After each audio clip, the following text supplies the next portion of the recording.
Hello everyone, welcome back to my channel and don't forget to subscribe my channel. तो इस episode के start में हम देखते हैं कि ओरेंज उठ जाती है और काउंसिल से कहती है कि तुम कब आए, और फिर काउंसिल का फेस देखती है और उसे कहती है क्या कुछ हुआ है। काउंसिल कहता है कि आखिर ये स्टोरी आगे कैसे बढ़ रही है, तुमने कहा था कि ऐसे ही बदल गया। तो ओरेंज को याद आता है कि जब उसने दी एंड पे टू बी कंटिन्यू देखा था। तो काउंसिल कहता है कि कहानी की एंडिंग बदल गई थी ना, और इसी वजह से तुम मेरी जान बचा पाई। तो ओरेंज कहती है कि मुझे नहीं पता, बस वो बदल गया। तो काउंसिल कहता है कि ऐसे ही। तो ओरेंज कहती है कि मुझे लगा शायद कहानी को आगे बढ़ने के लिए किसी वजह की जरूरत है, लेकिन वो वजह क्या है ये मुझे पता नहीं। लेकिन तुम ये सब कुछ क्यों पूछ रहे हो। इतने में एक एम्प्लॉय नौकर के अंदर आती है तो काउंसिल डर जाता है, अपने गन पे हाथ रख लेता है। वो आके कहती है कि मैम के सारे ड्रेसेस आ गए हैं। तो काउंसिल उसे ठीक है कहता है, तो वो एम्प्लॉय वहाँ से चली जाती है। तो एंजू कहती है कि ड्रेसेस। तो काउंसिल एंजू की तरफ स्माइल करता है। उसके बाद काउंसिल उसी नंबर पर बैठकर देख रहा होता है और कुछ सोच रहा होता है। एम्प्लॉय एंजू को बाहर लेकर आती है तो बाहर भी कुछ एम्प्लॉयज खड़ी होती है जिन्होंने एंजू के ड्रेसेस पकड़े होते हैं। तो वो कहती है कि हमें आपके फिल्म के बारे में पता नहीं था, इस वजह से हमने हर तरह के ड्रेसेस मंगवा लिए हैं। और फिर वो एंजू के ड्रेसेस के बारे में बताती है। काउंसिल बाहर आता है तो एंजू कहती है कि ये सब कुछ क्या है। तो काउंसिल कहता है कि मुझे लगा तुम्हें इन सब की जरूरत है, क्योंकि ऑप्शन 1 सिंड्रेला कॉन्सेप्ट पार्टी के साथ उसके बारे में मुझसे बात कर रही थी। तो मुझे लगा था शायद तुम ये ड्रेसेस ट्राई करोगी, और मुझे इनविटेशन मिला था स्ट्रेट बैंक्वेट से, और हम ब्लू हाउस जा रहे हैं। तो एंजू हैरानी से कहती है कि द ब्लू हाउस। फिर इसके बाद काउंसिल को ड्यूरिन की कॉल आती है। तो एंजू कहती है कि क्या मैं प्रेसिडेंट से मिलने वाली हूँ। तो काउंसिल कहता है कि हाँ, और मैं तुम्हें बता दूं कि मुझे रिवीलिंग टाइप ज्यादा पसंद है। तो एम्प्लॉय ड्रेस दिखाते हुए कहती है कि मेरे ख्याल से इनको ज्यादा पसंद आएगा। तो एंजू कहती है कि नहीं, तुम उनकी बात पे गौर मत करो, वो तो बस मजाक कर रहे थे। फिर काउंसिल डुएन से बात करता है, कहता है कि उस नंबर के बारे में कुछ पता चला। तो डुएन कहता है कि नहीं, हम उस नंबर को ट्रैक ही नहीं कर पा रहे हैं, ऐसा है कि जैसे वो इस दुनिया में है ही नहीं। ये बहुत ही अजीब है। और फिर काउंसिल से पूछता है क्या कि किसने कॉल की थी। काउंसिल याद करता है जब उसने कहा था कि मैंने ही तुम्हारी फैमिली को मारा है, 4 गोली में ही 4 हेडशॉट्स, और मैं भी एक शार्प शूटर हूँ तुम्हारी तरह, तुम्हें मुझे ढूंढना ही होगा, मुझे ढूंढे बिना तुम नहीं बच सकते। और फिर काउंसिल डुएन से कहता है तुम लोग उसको ढूंढने की कोशिश करते रहो। फिर इसके बाद काउंसिल एक कंप्यूटर में रिपोर्ट बनाता है कि मैं पिछली कहानियों से छुटकारा पा रहा हूँ, एक नई कहानी लिख रहा हूँ, और एक खून जो यहाँ पर एग्जिस्ट करता है। फिर काउंसिल कहता है कि मुझे पूरा यकीन है यहाँ पर एक किलर है, लेकिन उसको कोई भी चेहरा नहीं दिया गया, जिसकी वजह से उसके पास कोई भी पहचान नहीं है, और उसे सिर्फ और सिर्फ मेरी फैमिली को मारने के लिए बनाया गया था, और इसलिए उसे फोन करने का कोई पछतावा नहीं है, ना ही उसके पास कोई दर्द है और ना ही खुशी। उसे फ्लैशबैक याद करता है कि जब उसने अपने माँ बाप को मरे हुए वहाँ पर देखा था, उससे लोगों से लड़ाई की थी, और जब वो लिफ्ट में जा रहा था, और किलर उससे कहता है कि तुम कहाँ पर हो और तुम बच कैसे गए। काउंसिल कहता है कि वो सिर्फ तभी आता है जब कहानी को उसकी जरूरत होती है, किसी भी वक्त और किसी भी सिचुएशन में। उसके होने के बारे में हम कुछ भी नहीं कह सकते, वो सिर्फ एक राइटर के लिखने की वजह से, और वो कहीं भी आ जाता है और किसी को मार देता है। फिर इसके बाद ओएनजी को दिखाते हैं जो ड्रेसअप होकर रूम में आती है और कहती है कि स्टेट बैंक में आखिर होता क्या है, और क्या मैं वहाँ पर डांस करूंगी। अरे नहीं, मुझे तो डांस करना ही नहीं आता। और फिर ओएनजी डांस करने लगती है और कहती है कि ये सब कुछ मैं क्या कर रही हूँ, मैं पागल होने वाली हूँ। फिर ओएनजी रूम में चली जाती है और हम पीछे देखते हैं कि बॉडीगार्ड्स भी ओएनजी को देखकर हंस रहे होते हैं। काउंसिल बैठा होता है तो वहाँ पर ओएनजी आती है, नॉक करती है, तो काउंसिल उसे देखता है। फिर ओएनजी आके आती है और कहती है कि ये कैसा लग रहा है। सभी ने कहा था कि ये बहुत ही अच्छा लग रहा है। ओएनजी को देखते ही काउंसिल को किलर की बात याद आती है, उसने कहा था कि अब उस लड़की की बारी है, अब उसके सर पर मैं गोली मारूंगा। तो ओएनजी काउंसिल का फेस देखती है और कहती है कि तुम्हें कुछ भी कहने की जरूरत नहीं है, मुझे लगता है कि तुम्हें ये अच्छा नहीं लगा, और वहाँ से जाने लगती है। तो काउंसिल ओएनजी से कहता है कि वापस जाओ। तो ओएनजी कहती है कि हाँ, वापस से जा रही हूँ, उनकी टच इतनी बुरी है क्या। तो काउंसिल कहता है कि तुम्हें अपने घर वापस जाना चाहिए, यहाँ पर बहुत खतरा है। तो ओएनजी कहती है कि क्या। तो काउंसिल कहता है कि तुम्हारे वापस जाने का क्या कोई रास्ता है। तो ओएनजी कहती है कि मैं अचानक कैसे जा सकती हूँ, और वैसे भी ये मेरे हाथ में नहीं है, और तुम्हारा बर्ताव थोड़ा सा अजीब है। इतने में ही काउंसिल को कांच के टूटने की आवाज आती है। काउंसिल देखता है और फिर ओएनजी को देखता है तो ओएनजी के सर पर गोली लगी होती है और ओएनजी नीचे गिर जाती है। काउंसिल ऐसा से ओएनजी को नीचे देखने लगता है तो ओएनजी वहाँ पर नहीं होती। तो ओएनजी साइड से बोलती है क्या तुम मुझे बताओगे कि क्या हुआ है। तो काउंसिल ओएनजी को हक कर लेता है, उसके फोरहेड पे किस करता है, उसको दोबारा से हक कर लेता है। फिर उसके बाद काउंसिल ओएनजी को दिखाते हैं जो गाड़ी में जा रहे होते हैं। तो काउंसिल कहता है कि वहाँ पहुंचने के बाद कैमरा के सामने हंसना। तो ओएनजी कहती है कि नहीं, मुझसे ये सब कुछ नहीं होता, मुझे जब तक मैं ये कर पाऊंगी। तो काउंसिल ओएनजी का हाथ पकड़ता है और कहता है कि तुम मेरे साथ ही रहना, मेरा हाथ पकड़ के। फिर उसके बाद वो लोग पहुंच जाते हैं, दोनों घर से बाहर आते हैं तो सभी फोटोग्राफर्स उनकी फोटो बनाते हैं। फिर वो दोनों अंदर जाते हैं और डांस करते हैं। कुछ देर डांस करने के बाद ओएनजी का पैर फिसलता है और वो नीचे गिरने लगती है। तो हम देखते हैं कि वो सब कुछ एक ख्वाब होता है और ओएनजी बेड से नीचे गिर जाती है। तो बॉडीगार्ड अंदर आता है और कहता है कि मैडम आप ठीक हैं। तो ओएनजी कहती है कि हाँ मैं ठीक हूँ, और उठ जाती है और खुद से कहती है कि अरे अब तो मेरी कमर में बहुत ज्यादा दर्द हो रहा है। काउंसिल अपनी गन लेता है और रूम में आता है और कहता है कि क्या हुआ है। तो बॉडीगार्ड कहता है कि मैडम बेड से नीचे गिर पड़ी नहीं। तो काउंसिल ओएनजी से पूछता है क्या तुम ठीक हो। तो ओएनजी कहती है कि हाँ मैं ठीक हूँ। काउंसिल बॉडीगार्ड को गन देता है और कहता है कि तुम यहाँ से जा सकते हो। तो वो लोग वहाँ से चले जाते हैं। काउंसिल ओएनजी से कहता है कि तुम बेड से कैसे गिरी थी। तो ओएनजी कहती है कि मैं तो बस सपना देख रही थी। तो काउंसिल कहता है कि कैसा सपना। तो ओएनजी कहती है कि बस एक अच्छा सा और प्यारा सा सपना। तो काउंसिल कहता है कि एक मीठा सपना। तो ओएनजी कहती है कि हाँ, और तुम सोए नहीं, सुबह के 3 बज रहे हैं। काउंसलर कहता है कि हम सब तुम्हें प्रोटेक्ट कर रहे हैं, तुम यहाँ पर आराम से सो जाओ। तो एंजू कहती है क्या तुम्हारे ख्याल से हमें इतनी सिक्योरिटी की जरूरत है?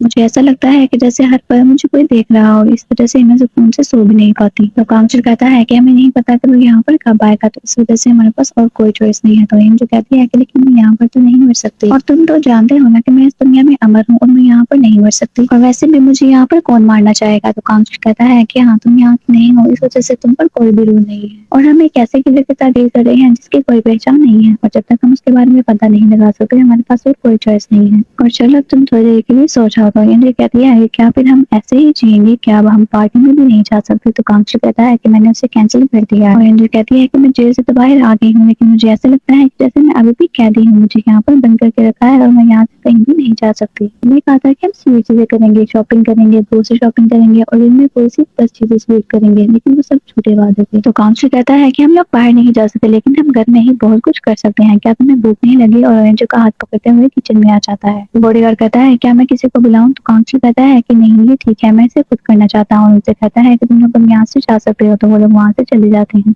फिर काउंसलर ओरेंज से 1 मिनट का कहता है और उस साइड को अपना फेस करता है, और फिर सोचने लगता है कि अब मैं क्या करूँ, मुझे तो कुछ बनाना ही नहीं आता। फिर ओरेंज को कहता है कि अगर मैं तुमसे सच कहूँ तो मुझे सिर्फ एक ही डिश बनानी आती है। ओरेंज कहती है कि वो कौन सी? तो काउंसलर कहता है कि रामेन। तो ओरेंज कहती है क्या तुम इसे डिश कहते हो? तो वो कहता है कि हाँ, क्यों नहीं, वैसे भी ये मेरी फेवरेट है। ओरेंज कहती है कि अब तुम्हें रामेन ही बनाना आता है, तो ठीक है, हम वही खाते हैं। तो काउंसलर कहता है कि ठीक है, और रामेन ढूंढने लगता है। तो काउंसलर को रामेन मिल नहीं रही होती, तो वो ओवन के पास ले जाता है। ओरेंज कहती है कि ओवन में तुम रामेन को ढूंढोगे? तो काउंसलर कहता है कि हाँ, बिल्कुल नहीं। ओरेंज कह रही है कि रामेन का वैसे नॉर्मली इन्हीं जगह पर रखा जाता है, एक कभी खोलती है तो वहाँ पर रामेन पड़ी होती है। तो काउंसलर कहती है कि हाँ, तुम तो ठीक हो, तुम्हें रामेन मिल भी गई। तो ओरेंज कहती है कि तुम हटो, मैं ही तुम्हें बना देती हूँ। तो काउंसलर कहता है कि बिल्कुल ठीक, मुझे इसके लिए होमवर्क करना चाहिए था। तो ओरेंज कहती है कि कोई बात नहीं, तुम कोई और डिश सीख लो और फिर तुम वो मुझे खिला देना। तो काउंसलर कहता है कि ठीक है। फिर ओरेंज कहती है क्या हमारे पास अंडे और हरा प्याज है? और फिर ओरेंज फ्रिज में अंडे देती है। तो काउंसलर से पूछती है क्या तुम्हें अंडा चाहिए? तो काउंसलर कहता है कि हाँ। फिर काउंसलर ओरेंज से कहता है कि मुझे तुम्हारे पापा की समझ नहीं आ रही, आखिर वो अपनी बेटे को किलर से क्यों मरवाना चाहते हैं, क्योंकि किलर तो वही करता है जो तुम्हारे पापा कहते हैं। तो एंजू कह रही है कि ये तो मैं भी नहीं जानती और मुझे नहीं लगता कि ये मेरे पापा कर रहे होंगे। तो काउंसलर कहता है कि फिर और कौन होगा? तो एंजू कहती है कि ये तो मुझे नहीं पता, लेकिन मुझे नहीं लगता कि ये पापा कर रहे होंगे, और वैसे भी उन्होंने मुझे कहा है कि वो ड्रॉ नहीं करेंगे। इतने में ही एंजू के हाथ पे कट लग जाता है, उसका खून निकलने लगता है। तो बॉडीगार्ड वहाँ पर आते हैं, तो काउंसलर से कहता है कि नर्स को लेके आओ। तो एंजू कह रही है कि नहीं, नर्स की क्या जरूरत है, मेडिसिन से भी काम हो जाएगा। फिर एंजू कहती है कि इतनी सी इंजरी करिए तुम्हें नर्स क्यों चाहिए, समझ नहीं आता। तो काउंसलर बोल करता है कि ओरेंज के हाथ से खून निकल रहा है। तो काउंसलर को देखकर ओरेंज कहती है कि क्या हुआ? तो काउंसलर कहता है कि खून क्यों बह रहा है? तो ओरेंज कहती है कि क्या? तो काउंसलर कहता है कि ये खून तुम्हारा क्यों बह रहा है, तुम्हारा खून नहीं बहना चाहिए। तो गुस्से से कहता है कि इसका मतलब है अगर तुम्हें गोली मारी जाए तो तुम मर जाओगे। तो फिर काउंसलर के एक्सप्रेशन चेंज होते हैं और तो भी कंटिन्यू लिख दिया जाता है और ओरेंज वहाँ से गायब हो जाती है। फिर बॉडीगार्ड फर्स्ट एड बॉक्स लेकर काउंसलर के पास आता है और कहता है कि मैं आ गया हूँ। तो काउंसलर कहता है कि इसकी कोई जरूरत नहीं है, तुम नीचे जाओ, जब मैं बुलाऊं तब ऊपर आ जाना। फिर ओरेंज अपने घर में खुद को फर्स्ट करती है और कहती है क्या ये हो क्या रहा है, मेरा खून क्यों निकल रहा है? ओरेंज को काउंसलर की बात याद आती है कि तुम यहाँ की नहीं हो, इस पर तुम पे कोई भी रूल नहीं लगता। फिर ओरेंज कंप्यूटर ऑन करती है और कॉमिक बुक पढ़ने लगती है। उसमें वो देखती है कि जब किलर ने काउंसलर से बात की थी। तो ओरेंज कहती है कि ये किलर मुझे जानता है, लेकिन कैसे? ओरेंज आगे देखती है जब काउंसलर को ख्याल आया था कि ओरेंज को गोली लग गई, तो ओरेंज उसे देखकर हैरान हो जाती है। फिर काउंसलर को दिखाते हैं, वो सोच रहा होता है कि जब मैंने ओरेंज के डैड को खंजर मारा था तब उन्हें भी कुछ नहीं हुआ, जब ओरेंज को पहली बार गोली मारी थी तब भी उसे कुछ नहीं हुआ था, तो अब आखिर क्या बदला है, रूल्स चेंज क्यों हो रहे हैं? फिर काउंसलर रूम में जाता है तो वहाँ पर ओरेंज की चीजें देखता है, तभी उसे सेक्रेटरी की कॉल आती है। काउंसलर कॉल पिक करता है तो वो कहती है क्या तुम सो रहे हो? तो काउंसलर कहता है कि नहीं, और तुमने इस टाइम मुझे कॉल की? तो सेक्रेटरी कहती है कि अब तुम्हें मेरे कॉल करने से भी एतराज है, और अच्छा तुम्हारी बीवी तुम्हारे पास होगी। काउंसलर कहता है क्या तुमने पी रखी है? तो सेक्रेटरी रोते हुए कहती है क्या वो सच में तुम्हारे साथ है, और मैं तो ये सब कुछ सोच भी नहीं सकती, क्या तुम सच में शादीशुदा हो? मैं जानती हूँ कि इसमें तुम्हारी कोई गलती नहीं है, तुमने तो मुझसे कोई वादा नहीं किया था, मैं ही शायद गलत थी, और मैं सोच रही थी कि शायद मैं तुम्हारा इंतजार करूंगी तो तुम मेरे पास आ जाओगे, लेकिन मैं पागल थी, और शायद इस बात का इंतजार मुझे ही नहीं बल्कि बाकी सबको भी ऐसा ही लग रहा था। और कहती है कि अब मेरा क्या, मैं कौन हूँ और मैं क्या थी तुम्हारे लिए, तुम मुझे बताओ। फिर सेक्रेटरी ड्रिंक करती है तो वो देखती है कि उसका हाथ गायब होने लगता है, उसके हाथ में मोबाइल नीचे गिर जाता है और वो कहती है कि मेरे हाथ को क्या हो रहा है। काउंसलर ये सुन लेता है और कहता है कि सॉरी। फिर काउंसलर को बॉडीगार्ड डूबिन की बात याद आती है कि जब उसने कहा था कि सेक्रेटरी के हाथ गायब होने लगे थे, बिल्कुल एक भूत की तरह आर पार सब कुछ दिख रहा था, और मैं जानता हूँ कि ये बात बेतुकी है।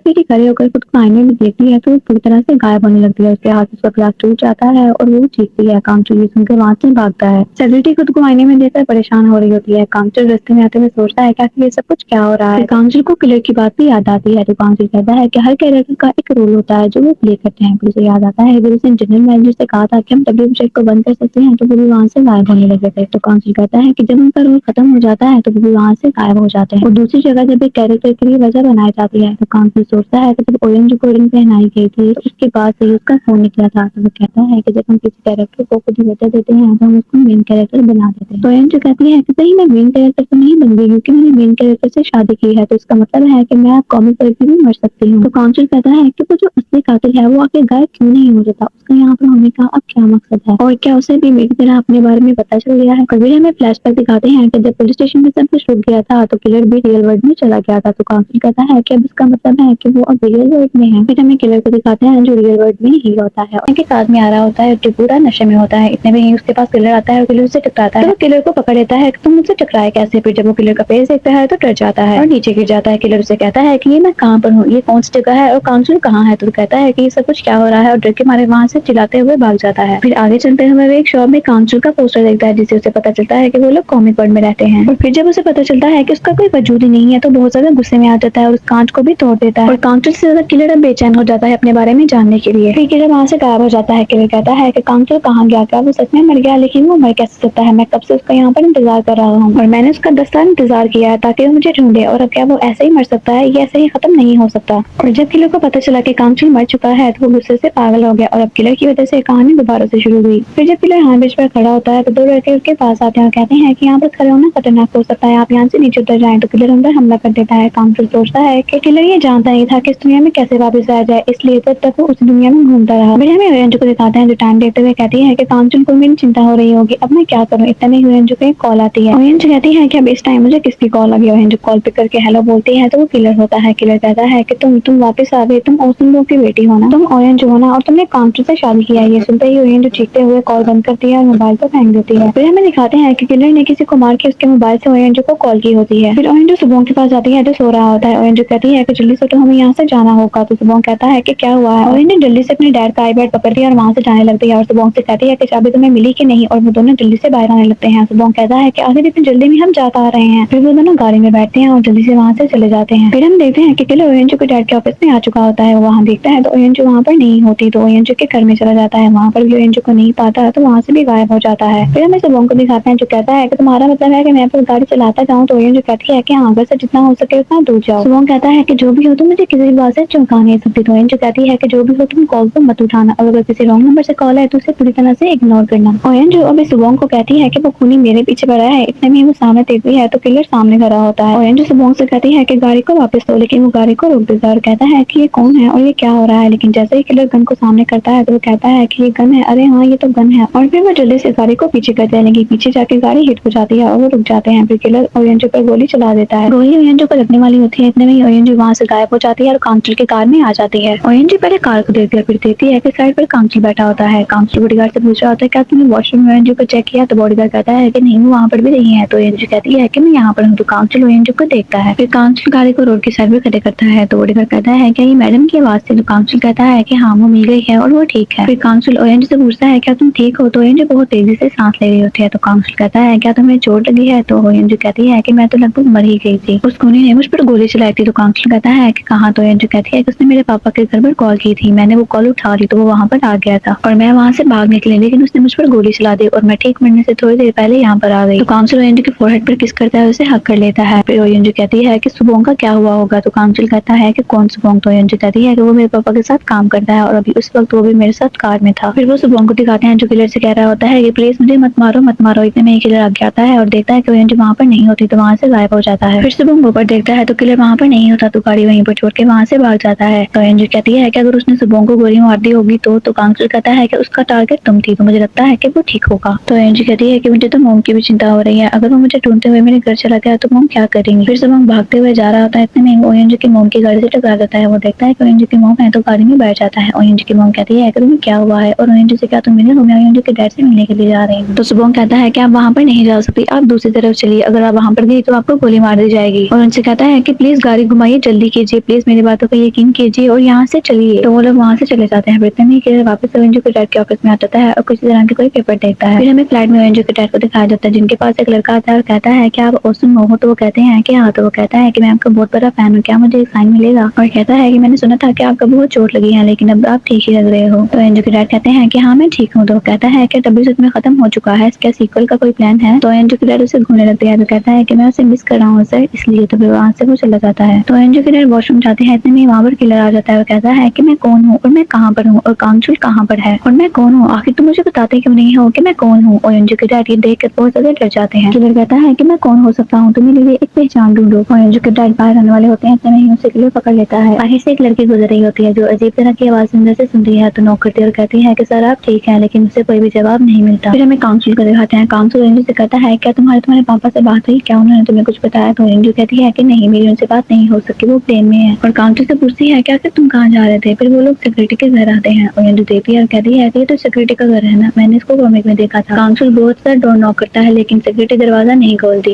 ओएनजी कहती है कि ये सब कुछ क्या चल रहा है? काउंसिल कहता है क्या तुम इसका की कोड याद है? तो ओएनजी कहती है कि क्या? तो कहता है कि तुमने इसका की कोड देखा होगा। फिर ओएनजी को सुबोंग याद आता है कि जब सुबोंग सिक्योरिटी का पोस्टर लेकर वहाँ पर बैठा हुआ था और उसको पिला रहा था और कहता है कि तुम ये खा क्यों नहीं रही? एक एम्प्लॉय कहती है कि तुम क्या कर रही हो? तो कहता है कि क्या हम दोनों एक साथ अच्छे नहीं लगते? तो दूसरी एम्प्लॉय कहती है कि ये बस पूरी तरह से सिक्योरिटी का दीवाना हो गया है, अपने हर काम में इसको ही शामिल करता है। तो ओएनजी कहती है कि वो कैसे? तो सुबोंग कहता है कि ये 702 में रहती है और मेरी बर्थडे भी 2 जुलाई है। इसका पासकोड है 2405 जो कि मेरा सेल नंबर है और यून ही मुझसे दूर नहीं रह सकती। तो एम्प्लॉय कहती है कि वाह ये कितनी अजीब बातें कर रहा है। तो ओएनजी कहती है कि हाँ ये बातें तो मुझे भी अजीब लग रही है। इतने में सुबोंग कहता है कि तुम्हें क्या? ओएनजी काउंटर से कहती है कि 2405 मुझे अच्छे से याद है, 2405 ही है। काउंटर की कोड लगाता है और डोर ओपन हो जाता है। वो लोग अंदर चले जाते हैं। काउंसिल ओएनजी से कहता है कि तुम यहीं पर रखो और तुम अंदर मत आओ। काउंसिल अंदर आता है और सब कुछ देखता है और फिर सिक्योरिटी को देखता है जो आधी गायब हो रही होती है। तो काउंसिल सिक्योरिटी के पास जाता है तो सिक्योरिटी कहती है कि काउंसिल मुझे लगता है कि मैं मर रही हूँ, मुझे ये क्या हो रहा है? ओएनजी भी बाहर से ये सब कुछ सुन रही होती है। इतने में वो कहती है कि मेरे तो हाथ भी नहीं है। ओएनजी को याद आता है जब उसने कॉमिक में पढ़ा था जो बॉडीगार्ड काउंसिल को बता रहा था कि मैंने देखा था कि सिक्योरिटी के हाथ गायब हो गए थे बिल्कुल एक भूत की तरह। तो सिक्योरिटी कहती है कि देखो अब मेरे पैर नहीं है। तो काउंसिल कहता है कि तुमने पी रखी है, ऐसा कुछ भी नहीं है। और उसका हाथ पकड़ कहता है कि चलो उठो। सिक्योरिटी देखती है कि काउंसिल ने अपनी वेडिंग रिंग पहनी होती है। तो कहती है कि तुमने अपनी वेडिंग रिंग पहनी हुई है, इसका मतलब है कि तुमने शादी कर ली है। तो ओएनजी भी अंदर आने लगती है। सिक्योरिटी कहती है कि मुझे लगा था कि मैं तुमसे शादी करूंगी, अब इसका क्या होगा और मुझे बताओ कि मैं कौन हूँ तुम्हारे लिए। ओएनजी सिक्योरिटी को देखती है कि वो गायब हो रही होती है तो वो हैरान हो जाती है और सिक्योरिटी काउंसिल से बस यही पूछ रही होती है कि तुम मुझे बताओ कि मैं तुम्हारे लिए क्या हूँ। तो काउंसिल कहता है कि तुम अच्छे से जानती होगी ये सब कुछ झूठ है, तुम्हें गलतफहमी हुई है, हमारे बीच ऐसा कुछ भी नहीं है। तो सिक्योरिटी कहती है कि गलतफहमी? तो काउंसिल कहता है कि हाँ गलतफहमी, तुम चिंता क्यों कर रही हो, तुम मेरी बहुत ही अच्छी दोस्त हो और मुझे तुम्हारी जरूरत है। ये सब बातें सुनने के बाद सिक्योरिटी पूरी तरह से नजर आने लगती है। सिक्योरिटी कहती है कि तुम्हें मेरे साथ की जरूरत है। तो काउंसिल कहता है कि हाँ बिल्कुल, और तुम कहीं नहीं जा रही। तो सिक्योरिटी कहती है कि इसका मतलब है कि मैं नहीं मर रही। तो काउंसिल उसे हक करता है, कहता है कि आखिर तुम क्यों मरोगी, ऐसा नहीं हो सकता और तुमने बस थोड़ी सी पी रखी है, तुम सो जाओ सब कुछ ठीक हो जाएगा। तो सिक्योरिटी कहती है कि सच में? तो काउंसिल कहता है कि हाँ। फिर इसके बाद सिक्योरिटी अपने बेड पे रेस्ट कर रही होती है। काउंसिल सोचता है कि जब उसने बचपन में सिक्योरिटी से कहा था कि मैं आगे चलकर कंप्यूटर साइंस लूंगा। सिक्योरिटी कहती है कि मार्क्समैनशिप। तो काउंसिल कहता है कि वो तो बस एक हॉबी है। तो सिक्योरिटी कहती है कि मैं तुम्हें ओलंपिक्स में खेलते हुए देखना चाहती हूँ, लेकिन शायद तुम्हारे डैड नाराज होंगे। तो काउंसिल कहता है कि मैं कंप्यूटर साइंस में भी आगे आऊंगा। तो सिक्योरिटी कहती है कि हाँ तुम तो खुद को लगता है जीनियस समझते हो। तो काउंसिल कहता है कि हाँ मैं जीनियस हूँ, क्या तुम्हें पता नहीं था कि मैं जीनियस हूँ? और फिर वो दोनों मस्ती करने लगते हैं। ओएनजी को दिखाते हैं, वो कहती है कि मैं तो भूल ही गई थी कि हमेशा से फीमेल प्रिंस ही रही है, सब में शायद मेरी ही गलती है। तो काउंसिल कहता है कि इसकी हालत के जिम्मेदार तुम्हारे पापा हैं, एक कैरेक्टर का रोल ही उसके लिए सब मायने रखता है। ओएनजी बस काउंसिल को देख रही होती है। काउंसिल कहता है कि ये बुरा नहीं है क्या, तुम्हारा जन्म सिर्फ एक पर्पस के लिए हुआ है, ये बहुत बुरी बात है और हम लोग भी इंसान है। उसके बाद ओएनजी काउंसिल को गाड़ी में दिखाते हैं जहाँ पर ओएनजी रो रही होती है, कहती है कि ये सब कुछ मैं नहीं चाहती थी, ये सब कुछ गड़बड़ हो रहा है, मैंने ऐसा सीक्वल नहीं सोचा था। इसके बाद जब गाड़ी रुकती है तो काउंसिल अपने मोबाइल में कोई मैसेज टाइप करता है। काउंसिल और ओएनजी लिफ्ट में होते हैं। काउंसिल ओएनजी के शू लेकर खुले हुए देखता है तो बांधने लगता है। तो ओएनजी कहती है कि ये तुम क्या कर रहे हो? तो काउंसिल कहता है तुम्हारे शू लेस बांध रहा हूँ, ये मौका तो खुद ही बन गया। और फिर खड़े होकर ओएनजी से कहता है कि ये चौथी चीज थी जो हमने एक साथ में की। तो ओएनजी कहती है कि ये वक्त होमवर्क का नहीं है। तो काउंसिल ओएनजी का हाथ पकड़ लेता है। फिर वो लोग अपने फ्लोर पे पहुंच जाते हैं। तो ओएनजी बाहर जाने लगती है। तो काउंसिल से कहता है कि चलो थोड़ा सा ठहर के आते हैं। फिर जब वो लोग टॉप फ्लोर पे जाते हैं तो काउंसिल कहता है क्या तुम्हें कुछ याद है? तो ओएनजी देखकर कहती है कि हाँ बिल्कुल, तुम मुझे यहीं पर मिले थे और मैं तो बहुत ज्यादा डर गई थी कहीं तुम्हें कुछ होना चाहिए। तुम बहुत लगी हो डायरेक्टर काम, उस वक्त यहाँ पर एक क्वीन मौजूद थी। तो काउंसिल कहता है कि हाँ उससे मेरी किस्मत अच्छी थी। फिर उसके बाद ओएनजी के सामने आता है और ओएनजी का हाथ छोड़ देता है। ओएनजी से कहता है कि मुझसे वादा करो। तो ओएनजी कहती है कि कैसा वादा? तो काउंसिल कांचल कहता है कि जब भी तुम ये जगह छोड़ोगे तो तुम मेरे लिए कुछ ड्रॉ करोगी। तो एंजू कहती है कि क्या ड्रॉ करना है। तो कांचल कहता है कि एक सपना। मैं चाहता हूँ कि इन 2 महीनों में हमारे बीच में जो कुछ भी हुआ तुम इसे ड्रॉ करके सपने में बदल दो, और तुम्हारे लिए ये मुश्किल नहीं है, तुमने मुझे दोबारा से जिंदा किया है तो इस वजह से ये मुश्किल नहीं है, और इसके अलावा मुझे कोई और रास्ता नहीं दिख रहा है। इससे पहले कि मुझे पता चले तो मेरी जिंदगी की चाबी को मुझे वापस जाना होगा। फिर कांचल कुछ फ्लैशबैक्स याद करते हुए कहता है